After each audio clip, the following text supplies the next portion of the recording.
Hi everyone, কেমন আছো তোমরা সবাই? আমার ওয়ালপেপার সিরিজের সেকেন্ড এপিসোডে তোমাদের সকলকে অনেক অনেক স্বাগত।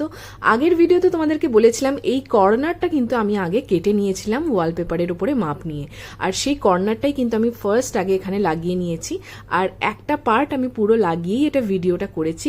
দেখো, যতই তুমি পারফেক্টলি করার চেষ্টা করো না কেন, কিছু না কিছু খুঁত কিন্তু হবেই, যেটা প্রফেশনালদের দ্বারাও কিন্তু হয়। তো একটু ফাঁক ওখানে বইছিল, যেটা কিন্তু আমি পরে ম্যানেজ দিয়ে দেবো।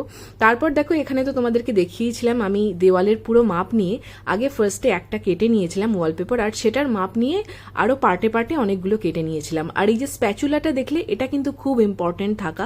এটা আমার কেক বানানোর স্প্যাচুলা, যেটা আমি ওয়ালপেপার আটকাতে প্রত্যেকবারই এটাই কাজে লাগাই। এটা দিয়ে ওয়ালপেপার দেওয়ালের মধ্যে ভালোভাবে বসাতে খুব সুবিধা হয়, তাতে মাঝখানে যাতে কোনো হাওয়া না ঢুকে যায়, কোনো রকম বাবলস না ক্রিয়েট হয়, তাতে কিন্তু খুব হেল্প করে।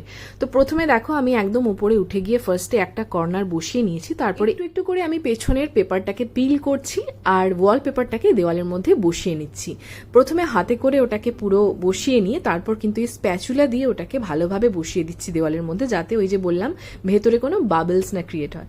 তো এইভাবে আমি পুরো প্রসেসটা করছি।